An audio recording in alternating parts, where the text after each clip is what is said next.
الحمد لله رب العالمين والصلاة والسلام على سيد المرسلين أما بعد فأعوذ بالله من الشيطان الرجيم بسم الله الرحمن الرحيم الصلاة والسلام عليك يا رسول الله وعلى آلك وصحابك يا حبيب الله الصلاة والسلام عليك يا نبي الله وعلى آلك وأصحابك يا نور الله نويت سنة الاعتكاف پیارے اسلامی بھائیوں، جب بھی کبھی مسجد میں داخل ہو یاد کر کے اعتکاف کی نیت کر لیا کریں کہ جب تک مسجد میں رہیں گے اعتکاف کا ثواب ملتا رہے گا۔ یاد رکھیے کہ مسجد میں کھانے پینے، سونے یا سحری افطاری کرنے، یہاں تک کہ آب زمزم یا دم کیا ہوا پانی پینے کی بھی شرعاً اجازت نہیں۔ البتہ اگر اعتکاف کی نیت ہوں گی تو یہ سب چیزیں ضمناً جائز ہو جائیں کہ اعتکاف کی نیت صرف کھانے پینے یا سونے کے لیے نہیں ہونی چاہیے، بلکہ اس کا مقصد اللہ کریم کی رضا۔ فتح شامی میں ہے، اگر کوئی مسجد میں کھانا پینا یا سونا چاہے تو اعتکاف کی نیت کر لیں، کچھ دیر ذکر اللہ کریں، پھر جو چاہے کرے، یعنی اب چاہے تو کھا پی سکتا ہے۔ تو ہمیں چاہیے کہ ہم جب بھی مسجد میں داخل ہوں کہ اعتکاف کی نیت کر لیں۔ درود پاک کی فضیلت۔ حدیث کی مشہور کتاب ترمذی شریف میں ہے کہ سرکار مدینہ تاجدار قلب سینہ صلی اللہ تعالی علیہ وسلم کا فرمان عالی شان ہے، اولا الناس بی یوم القیامت اکثرهم علی صلاۃ، یعنی قیامت کے دن لوگوں میں سب سے زیادہ میرے قریب وہ شخص ہوگا جو سب سے زیادہ مجھ پر درود شریف پڑھتا ہوگا۔ سبحان اللہ، صلو علی الحبیب صلی اللہ تعالی علی محمد صلی اللہ تعالی علیہ وسلم۔ پیارے پیارے اسلامی بھائیوں، آئیے کچھ سننے اور سنانے سے قبل اچھی نیتیں فرما لیتے ہیں۔ اس لیے رسول اللہ صلی اللہ تعالی علیہ وسلم نے ارشاد فرمایا، افضل العمل النیت الصادقہ، یعنی سچی نیت سب سے افضل عمل ہے۔ سبحان اللہ، کیا کہ سچی نیت سب سے افضل عمل ہے۔ تو اچھی نیت کر لیں کہ اللہ تبارک و تعالیٰ کی رضا پانے اور ثواب کمانے کے لیے بیان سنوں گا، جو سنوں گا اس کو یاد کروں گا اور اس پر عمل کرنے کی کوشش کروں گا اور دوسروں کو بھی بتانے کی کوشش کروں گا۔ صلو علی الحبیب صلی اللہ تعالی علی محمد صلی اللہ تعالی علیہ وسلم۔ امام ابو نعیم احمد بن عبداللہ اصفہانی رحمت اللہ تعالی علیہ المتوفى 430 ہجری حلیۃ الاولیاء میں نقل کرتے ہیں کہ حضرت سیدنا ابراہیم حیتمی رحمت اللہ تعالی علیہ فرماتے ہیں کہ ایک مرتبہ میں نے یہ تصور باندھا کہ میں جہنم میں ہوں اور آگ کی زنجیروں میں جکڑا ہوا زہریلا کانٹے دار برف کھا رہا ہوں اور دوزخیوں کا پیپ پی رہا ہوں۔ ان تصورات کے بعد میں نے اپنے نفس سے استفسار کیا، بتا تجھے کیا چاہیے؟ جہنم کا عذاب یا اس سے نجات؟ نفس بولا نجات چاہیے، اسی لیے میں چاہتا ہوں کہ دنیا میں واپس چلا جاؤں اور ایسے عمل کروں کہ جس کی وجہ سے مجھے اس دوزخ سے نجات مل جائے۔ اس کے بعد میں نے یہ خیال جمایا کہ میں جنت میں ہوں، وہاں کے پھل کھا رہا ہوں، اس کی نہروں سے مشروب پی رہا ہوں اور حوروں سے ملاقات کر رہا ہوں۔ ان تصورات کے بعد میں نے اپنے نفس سے پوچھا تجھے کس چیز کی خواہش ہے، جنت کی یا دوزخ کی؟ نفس نے کہا جنت کی، اسی لیے میں چاہتا ہوں کہ دنیا میں جا کر نیک عمل کر کے آ جاؤں تاکہ جنت میں خوب نعمتیں پاؤں۔ تب میں نے اپنے نفس سے کہا فی الحال تجھے مہلت ملی ہے، اے نفس اب تجھے خود ہی راہ متعین کرنا ہے کہ سدھر کر جنت میں جانا ہے یا بگڑ کر دوزخ میں۔ اب تو اسی حساب سے عمل کر، کچھ نیکیاں کما لے، کچھ نیکیاں کما لے، جلد آخرت بنا لے، کوئی نہیں بھروسہ اے بھائی زندگی کا، کوئی نہیں بھروسہ اے بھائی زندگی کا۔ پیارے پیارے اسلامی بھائیوں، ذرا سوچنے کی کوشش کیجیے کہ ہمارے بزرگان دین رحمہم اللہ المبین کس طرح اپنے نفس کو سدھارنے کے لیے اس کا محاسبہ کر کے اسے قابو کرنے کی کوشش فرماتے، نیز کوتاہیوں پر اس کو ڈانٹ ڈھپٹ کر کے بلکہ بعض اوقات اس کے لیے سزائیں بھی مقرر فرماتے، ہر وقت اللہ پاک سے خائف رہ کر خود کو زیادہ سے زیادہ سدھارتے ہوئے آخرت کی تیاری کے لیے کوشاں رہتے۔ بے شک ایسو ہی کے لیے کوشش ٹھکانے بھی لگتی ہے۔ قرآن کریم فرقان حمید پارہ 15 سورۃ بنی اسرائیل آیت نمبر 19 میں رب العالمین ارشاد فرماتا ہے وَمَنْ أَرَادَ الْآخِرَةَ وَسَعَى لَهَا سَعْيَهَا وَهُوَ مُؤْمِنٌ فَأُولَئِكَ كَانَ سَعْيُهُمْ مَشْكُورًا۔ میرے آقا نعمت اعلیٰ حضرت امام اہل سنت عظیم البرکت عظیم المرتبت پروانہ شمع رسالت مجدد دین و ملت پیر طریقت عالم شریعت حامی سنیت حامی بدعت باعث خیر و برکت مولانا الشاہ امام احمد رضا خان رحمت اللہ تعالی علیہ اپنے ترجمہ قرآن کنز الایمان میں اس آیت کریمہ کا ترجمہ یوں فرماتے ہیں اور جو آخرت چاہے اور اس کی سی کوشش کرے اور وہ ایمان والا تو انہی کی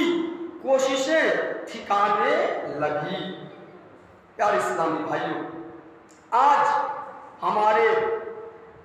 حالت یہ ہے کہ ہم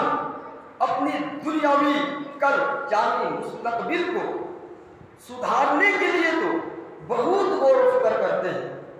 اس کے لیے طرح طرح کی آشائشیں جمع کرنے کی ہر تفصیل کرتے ہیں، خوب بینک بیلنس بڑھاتے، کاروبار چمکاتے اور آئندہ کی دنیاوی راحتوں کے حصول کی خاطر نہ جانے کیا کیا منصوبے بناتے ہیں کہ کسی طرح ہماری یہ دنیاوی کل بہتر ہو جائے، ہمارا دنیاوی مستقبل سنور جائے، لیکن افسوس ہم اپنی اخروی کل یعنی آخرت کو سدھارنے کی فکر سے یکسر غافل اور اس کی تیاری کے معاملے میں بالکل کاہل ہیں، حالانکہ صرف اس دنیاوی کل کے سدھرنے کے انتظار کرنے والے نہ جانے کتنے نادان انسانوں کو آہ حسرت موت کی ہچکیوں سے ہم آغوش ہو جاتی ہے اور وہ روشن مستقبل پا کر خوشیاں منانے کے بجائے اندھیری قبر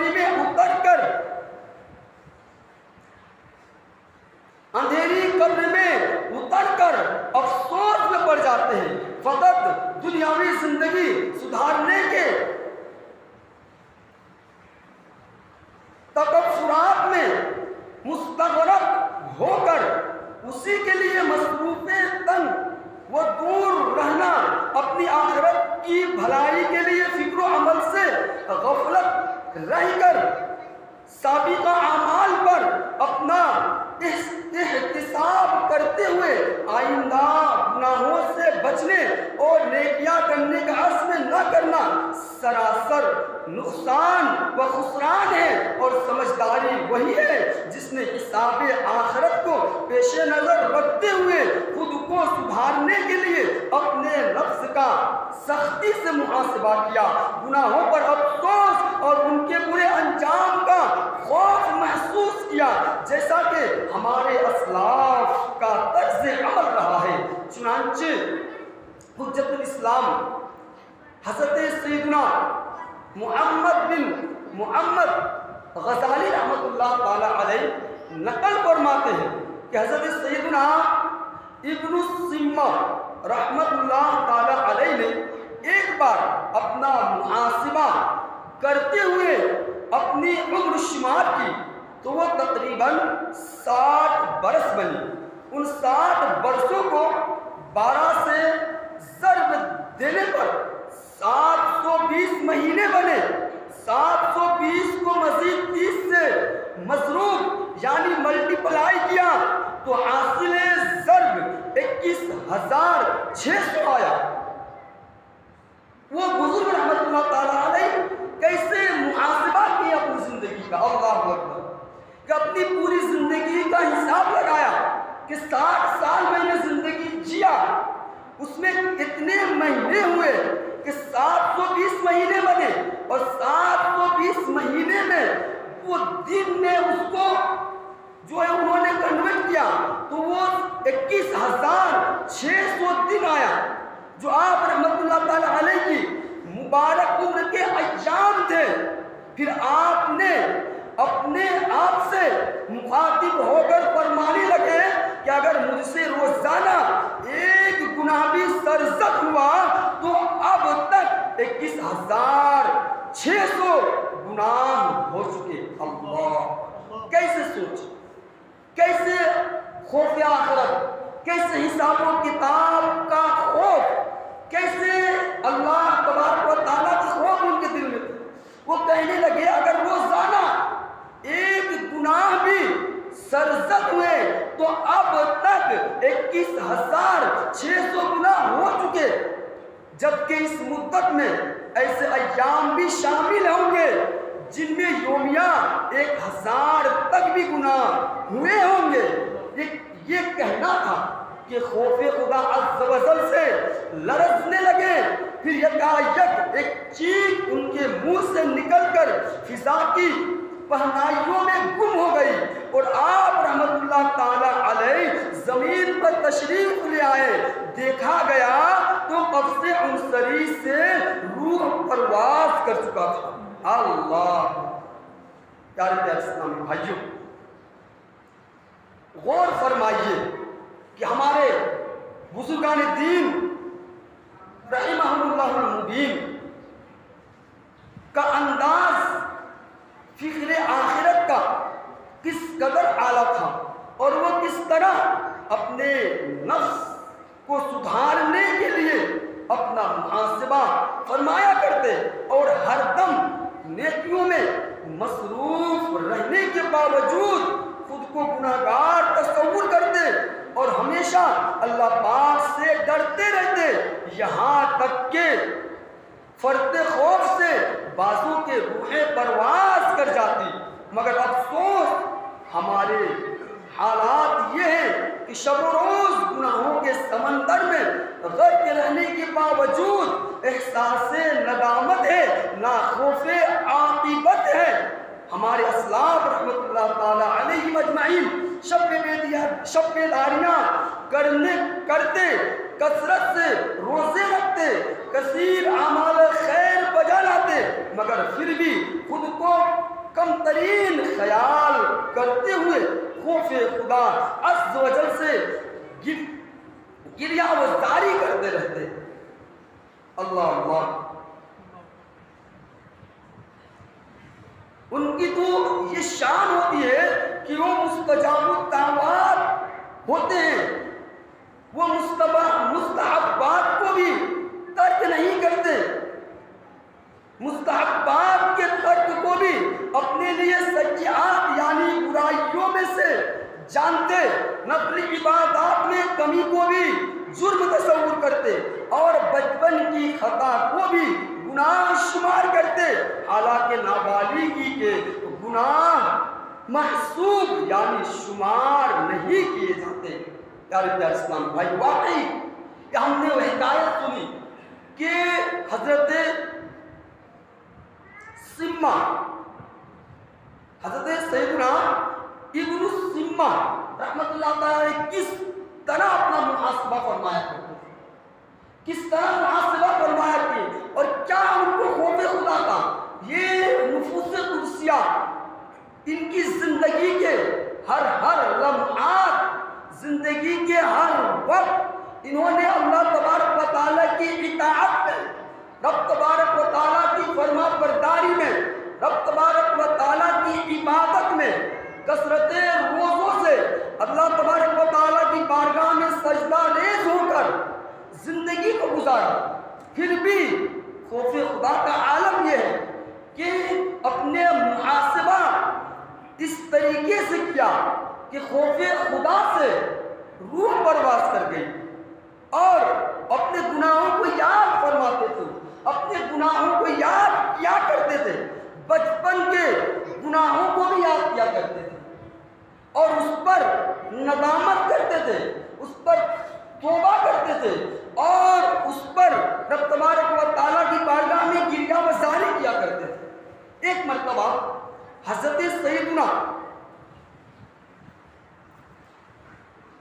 عتبہ غلام رحمت اللہ تعالیٰ علیہ ایک مکان کے پاس سے گزرے تو کانپنے لگے. ایک مکان کے پاس سے گزرے تو کانپنے لگے اور پسینہ آ گئے. لوگوں نے استفسار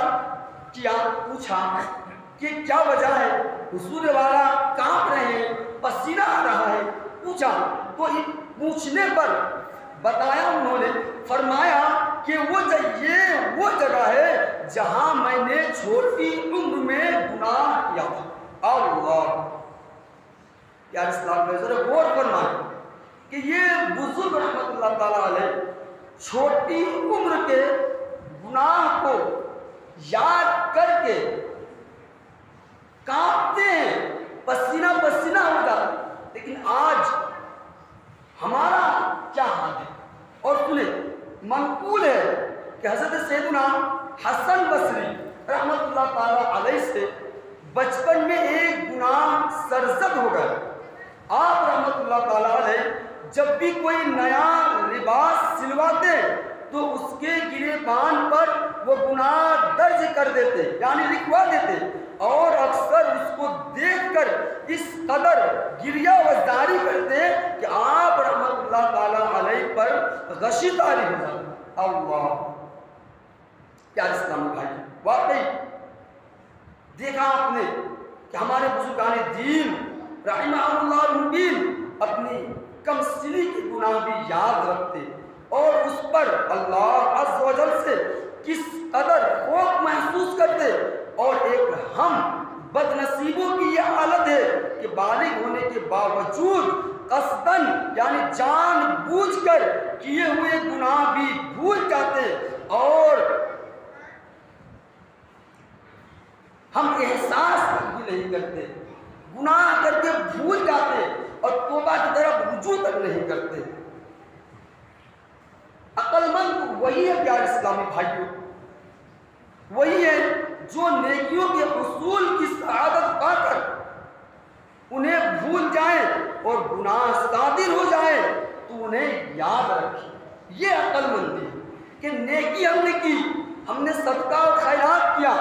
دے کے بھول گئے، ہم ایک دوسرے کی مدد کی ہم کر کے بھول گئے، ہم رشتہ داروں کے ساتھ حسن سلوک کیا ہم کر کے بھول گئے، وہی عقل مند ہے، وہی عقل مند ہے۔ اور گناہوں کو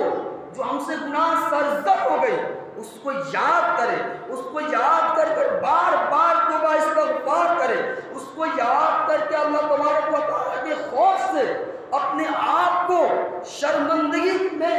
جو ہے نا اپنے آپ شرمندگی محسوس کرے، خوف آخرت کو یاد کرے،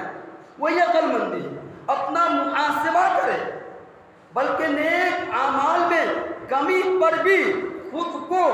ڈانٹ ڈھپت کرے اور ہر لمحہ خود کو اللہ واحد قہار عز و جل کے قہر و غضب سے ڈراتا رہے۔ یہی ہمارے بزرگان دین رحمت اللہ تعالی علیہ اجمعین کا معمول رہا ہے۔ چنانچہ امیر المومنین حضرت سیدنا عمر فاروق اعظم رحمت اللہ تعالی علیہ روزانہ اپنا حساب احتساب فرمایا کرتے، اور جب رات آتی تو اپنے پاؤں پر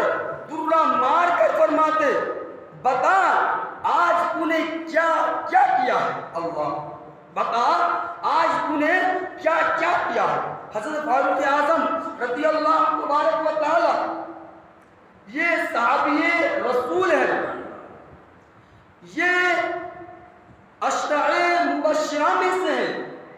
یہ امت کے دوسرا خلیفہ ہے، یہ ان کی فضیلت میں حدیث پاک میں آیا ہے کہ حضور علیہ السلام نے فرمایا کہ میرے بعد اگر کوئی نبی ہوتا وہ عمر بن خطاب ہوتا۔ یہ عمر فاروق رضی اللہ تعالی عنہ وہ ہستی ہیں جن کے بارے میں حضور علیہ السلام نے فرمایا کہ عمر کو دیکھ کر شیطان بھی راستہ بدل لیتا ہے، شیطان بھی بھاگ جاتا ہے، اللہ اکبر۔ اور ہر صحابی جنتی ہے، ہر صحابی قطعی جنتی ہے، لیکن پھر بھی ان کے اندر کس طریقے کا خوف خدا اور حساب آخرت کا خوف ہوا کرتا تھا پیارے اسلام کا۔ اور ان کا حضرت انس بن مالک ایک اور سنیں، حضرت انس بن مالک رحمۃ اللہ تعالیٰ علیہ فرماتے ہیں کہ ایک بار میں نے حضرت سیدنا فاروق اعظم رضی اللہ تعالیٰ عنہ کو ایک باغ کی دیوار کے قریب دیکھا کہ وہ اپنے نفس سے فرما رہے تھے، واہ کا فرما رہے تھے کہ واہ لوگ تجھے امیر المؤمنین کہتے ہیں، پھر بطور عاجزی فرمانے لگے اور تو وہ ہے کہ اللہ تبارک و تعالیٰ سے نہیں ڈرتا۔ اللہ کیا فرما رہے ہیں؟ تجھے لوگ امیر المؤمنین کہتا ہے اور تو وہ ہے جو اللہ سے نہیں ڈرتا، یہ عاجزی کے طور پہ فرما رہے ہیں۔ یاد رکھ اگر تو نے اللہ عز و جل کا خوف نہیں رکھا تو اس کے عذاب میں گرفتار ہو جائے گا۔ اللہ اگر نہیں ڈرا تو اس کے عذاب میں گرفتار ہو جائے گا۔ اور حضرت عمر فاروق رضی اللہ تعالی عنہ اس طرح اپنے نفس کو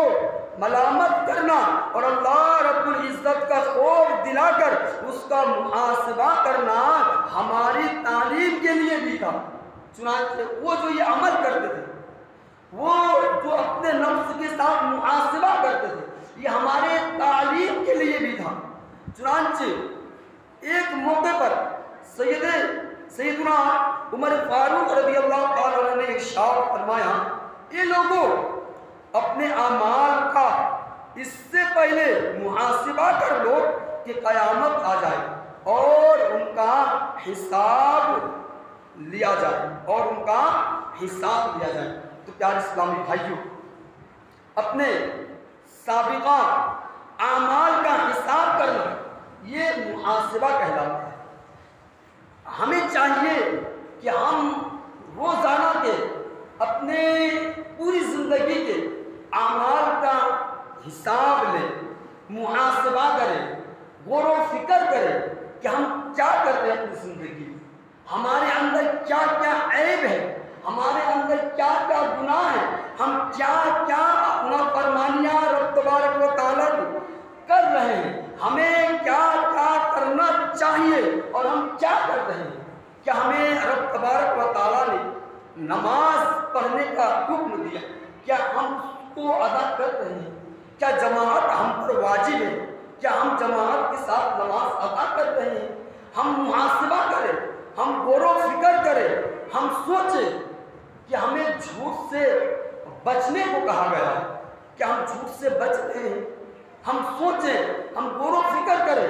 کہ ہمیں غیبت کرنے سے منع کیا گیا، کیا ہم اس سے بچنے میں کامیاب ہو رہے ہیں؟ کیا ہم ایک دوسرے کا چغلی نہیں کھا رہے؟ ہم سوچیں، ہم اپنے آپ میں غور و فکر کریں،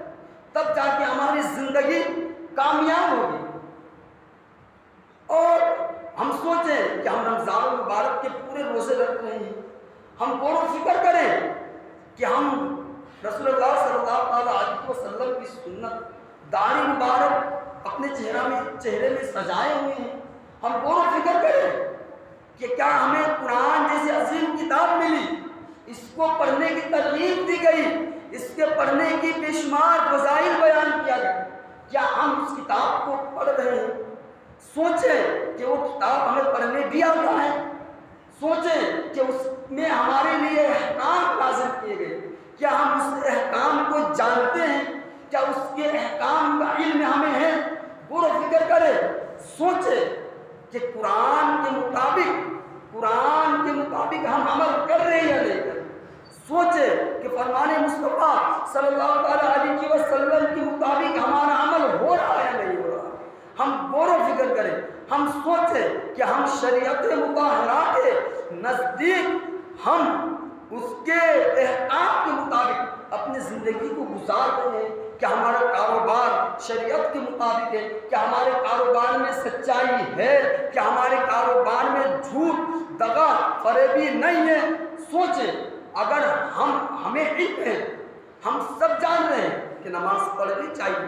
ہم جان رہے ہیں کہ روزہ رکھنا چاہیے، ہمیں یہ علم ہے کہ جھوٹ نہیں بولنا چاہیے، ہمیں یہ علم ہے کہ غیبت کرنا عظیم گناہ ہے، ہمیں یہ علم ہے کہ ایک دوسرے کا چغلی نہیں کرنا چاہیے، ہمیں یہ علم ہے کہ ماں باپ کے ساتھ حسن سلوک کرنا چاہیے، ماں باپ کو اف تک نہیں کرنا چاہیے، ہمیں علم ہے، تو کیا ہم اس پر عمل کر رہے ہیں؟ ہم عمل کر رہے ہیں، اگر عمل کر رہے ہیں تو ہماری زندگی کامیاب ہے، اور اگر عمل نہیں کر رہے ہیں تو یاد رکھیں کیا اسلامی بھائیوں، ہمیں بھی مرنا ہے، اور اندھیری قبر ہمارے لیے راہ دیکھ رہی ہے، ہماری راہ دیکھ رہی ہے، اور اگر بہت سارے روایات، بہت سارے بیانات، بہت سارے عذابات کے تذکرے ہم نے سب سنا، لیکن وہ بات کی بات ہے، اس کو رکھے، صرف اتنا ہی خیال کریں، اتنا ہی سوچے، کچھ معاملات قبر میں نہ ہو، صرف اور صرف اس قبر میں ہمیں رکھ ہی دیا جائے، اور کوئی معاملات نہ ہو، کوئی قبر نہ دبے، قبر نہ دبے، اس میں آگ نہ بھڑکائی جائے، اس پر جو ہے فرشتے نہ مقرر کیے جائیں، سانپ بچھو نہ آئے، ہمارا جسم سلامت رہے، کچھ نہ، صرف اس قبر میں ہمیں رکھ دیا جائے، کسی کو ہم برداشت نہیں کر سکتے۔ تو پیارے اسلامی بھائی، ہمیں چاہیے کہ ہم اچھا عمل کریں، ہمیں چاہیے کہ ہم آخرت کی تیاری کریں، اپنے آپ کا محاسبہ کریں، اپنے آپ کے اعمال کا محاسبہ کریں، جو غلط ہے اس کو چھوڑنے کی کوشش کریں، اور جو اچھے عمل ہے اس کو اپنانے کی کوشش کریں، نماز کی پابندی کریں، نماز کی پابندی کریں، قرآن پاک کی تلاوت کو اپنے معمول میں لائیں، ہے نا، اچھے اعمال کر کے زندگی کو گزاریں گے تو انشاءاللہ عز و جل ہم دونوں جہان کامیاب ہوں گے، ہمارا دنیا بھی سنورے گا اور آخرت میں بھی ہمیں کامیابی نصیب ہوگی۔ ہم اللہ تبارک و تعالیٰ ہم تمام لوگوں کو فکر آخرت نصیب فرمائے اور آخرت کی تیاری کرنے کی توفیق عطا فرمائے۔ نیکیوں بھری زندگی گزارنے کی توفیق عطا فرمائے. صلو علی الحبیب صلی اللہ تعالی علی محمد. اگر آپ نے ابھی تک ہمارا چینل سبسکرائب نہیں کیا تو ابھی سبسکرائب کریں اور بیل آئیکن کو کلک کر کے ہماری لیٹسٹ ویڈیوز کے بارے میں اپڈیٹ جانیں.